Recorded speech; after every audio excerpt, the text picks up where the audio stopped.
before I started recording this clip, two girls walked by, and I was like, "Oh fuck, I need to actually stop recording and hide."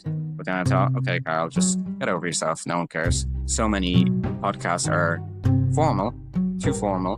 But for me, I think the real insights come from like really informal situations where you're just talking to a friend that just lost 9 grand. And then I started like demonizing the guy that won it because he was from a much better background than me. And I'm like thinking, oh God, I hate myself for thinking that way.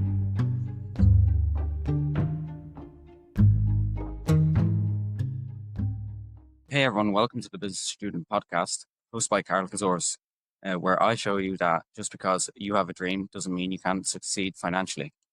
Now you might be wondering, who is this guy? Young looking guy, especially. Well, my name is Karol Koszorz, and I'm studying this by coincidence, Global Business France. I swear it's not nepotism. So in this introduction episode, I wanted to introduce you to me, I guess, and my kind of life story and the way I think, because I think it's really important that you know how I think, because this is why I primarily do this podcast, is to learn how other people think. And as well as this, the direction I'm going to be taking the podcast in from now on. First of all, who am I? So first thing you'll know about me is that I'm Polish. I came here when I was 3. My parents moved here right before the financial crisis. So that's kind of why we're still here. But not really, because I actually love this country.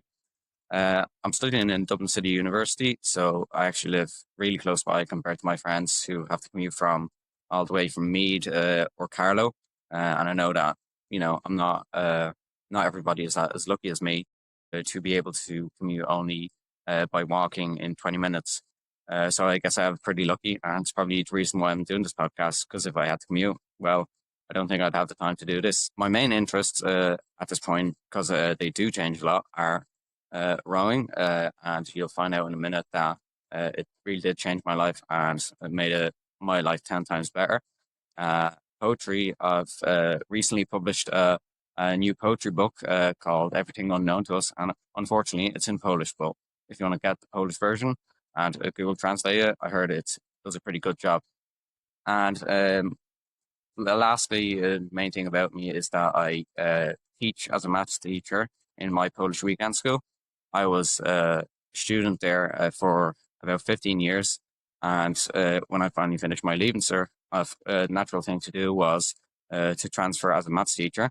And it's taught me a lot, and you'll find out over many episodes that things I've learned by teaching, which I know is quite ironic. Now, my life story is quite interesting, but to be honest, it's the way for everyone. A few years ago, I was in a quite depressive episode. I was the floater friend. Nobody wanted me as a real friend, and I finally took the plunge to ask my friends, "Are we really friends?" They told me no. And that's when I got into a real depressive episode. I began getting suicidal thoughts. This is only 2 years ago. Now, even though it was 2 years ago, it feels like a lifetime ago, because I divide my life into the time before that and the time after that. And honestly, after that point, once I plunged into real darkness, I actually walked, let's say, these streets where I am right now, Albert College, and the surrounding area around DCU. During lunch, I kept on reciting my suicide plan. I know that's quite depressing, but I honestly really look at it from a hopeful way. Now, how did I get out of it? Well, I met my best friend Diego. He's honestly the reason why I'd say I'm still alive. But other than that, I think the other thing that really helped me go is just find a way to stay busy. And this is also a reason why I'm trying to stay busy, because I know if I don't have anything to do, I'll get quite bored of life. And I know that it might seem like, oh, so once I go into retirement, I know that seems far away. What will I do? Well, this is kind of what this podcast is about: discovering your passions and finding that your passion can be your full-time job. And I'll show you through my story and other people's story how that can be the case. Next thing I think is pretty important to know about me is the way I think. So I divide my way of thinking into kind of 3 big mental models, or I guess just trains of thought that I use. So anything bad that happens to me, really, and I know this will sound really stupid, is I'll write a poem about it. When I got into that depressive episode, I just started writing poems about it, and now those poems will be featured in my next book. And that's a really great way to look at a lesson. Now, you know, maybe you think, oh, but yeah, I don't write poetry. But yeah, but most theories and most lessons, they're just the same thing, regurgitated over and over again. So how can you apply this to your life? Well, you can probably just say, okay, this will be a lesson. I can tell people about this. I can help people about this. Anything bad that happens.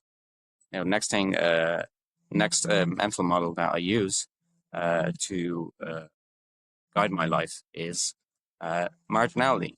You might think, oh, well, isn't life none or all, winner takes all kind of game? No, not really. When you think about it, any kind of pain is just marginal. You can always step away.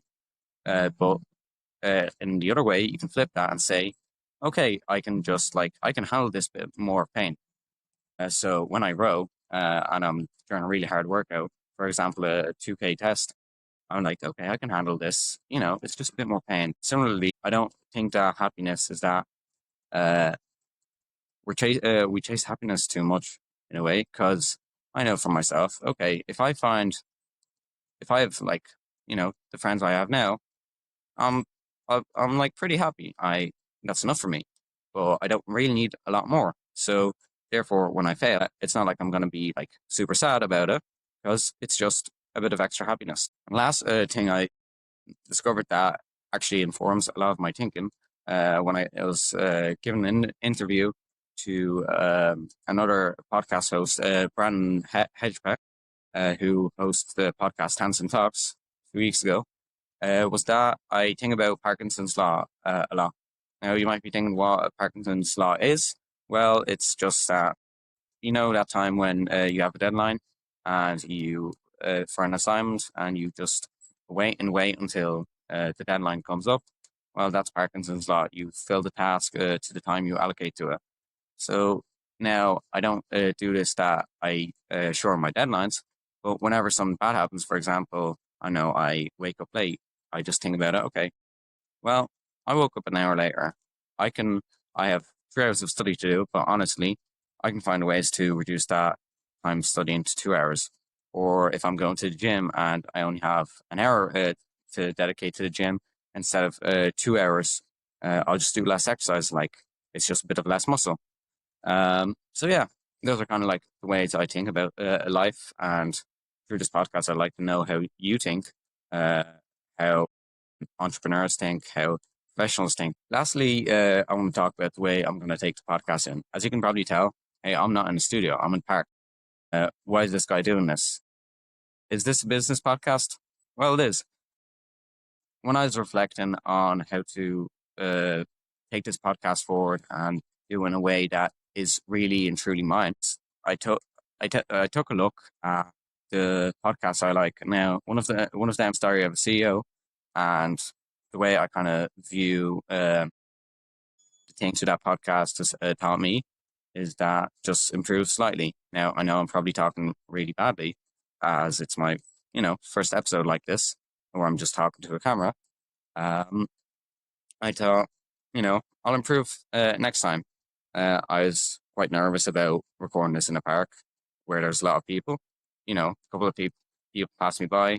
I delayed finding a place for a few days, actually. I was meant to record this a week ago, but no, I didn't.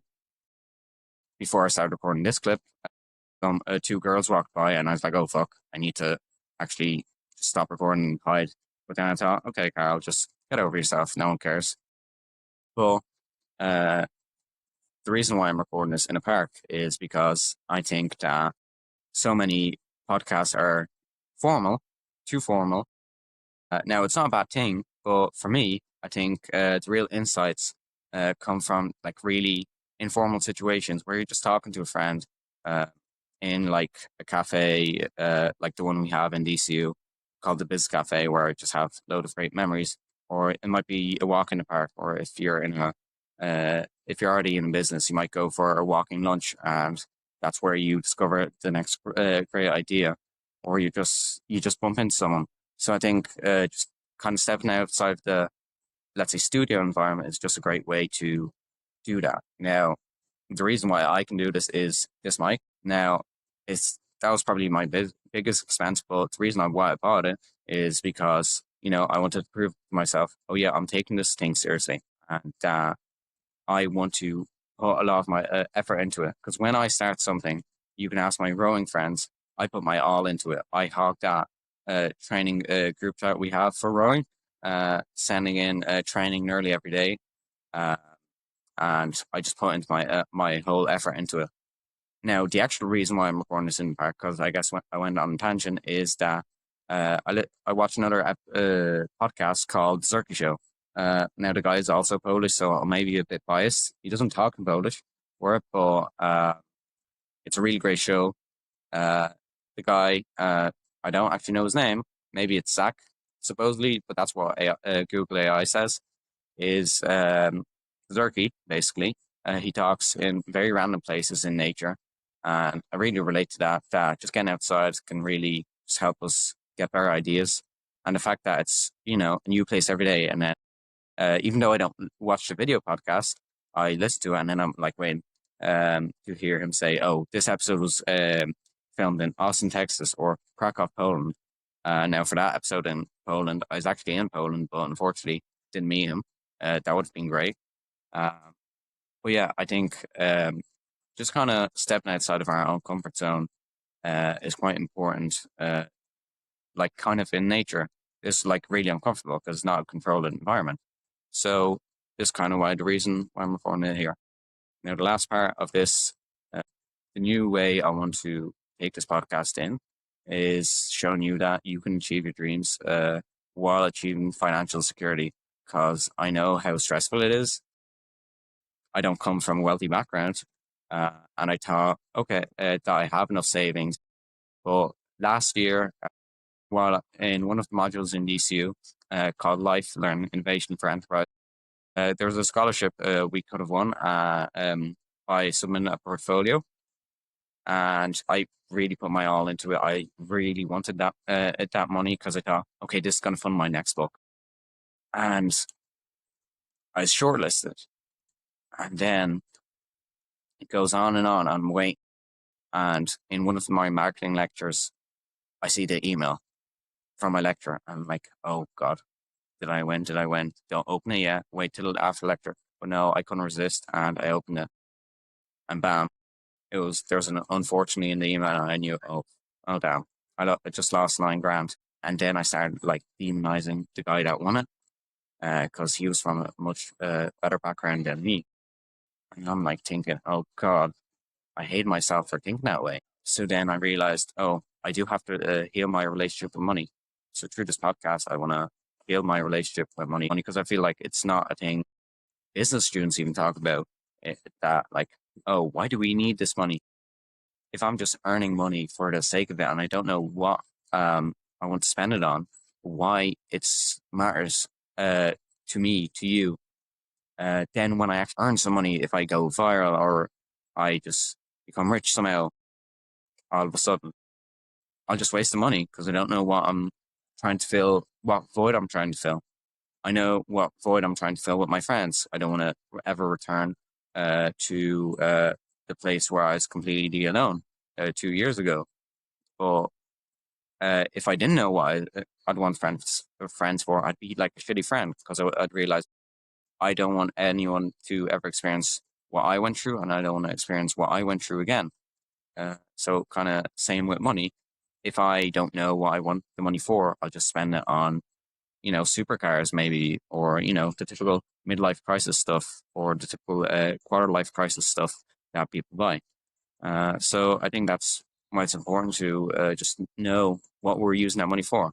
And I realized the thing I want to use the money for is to fund my passion, poetry, because I know, it's quite a stupid thing to do if I think to myself, okay, I'll definitely earn a lot of money in the first year of me trying to go all into my poetry. No, I won't. Like, it's quite improbable, Karol. So that's kind of what I want to do with the podcast, is show you that there's ways you can fund your passion. There's ways your passion can be your main job. So yeah, it's just showing you that financial and creative fulfillment, they're not exclusive. And that's kind of everything for today's episode. In the next episode, I'll probably be interviewing one of my friends. Don't know where yet because I didn't plan this. I was meant to actually record this at the airport. So if you have any questions or if you want to be a guest on the Business Student podcast, reply to this podcast in the comments, share with your friends, and email me on message me on LinkedIn because, the typical stuff business students do. But please do not leave a LinkedIn type of comment like, congratulations, Karol. So yeah, thanks for everything. See you whenever, probably in 2 weeks.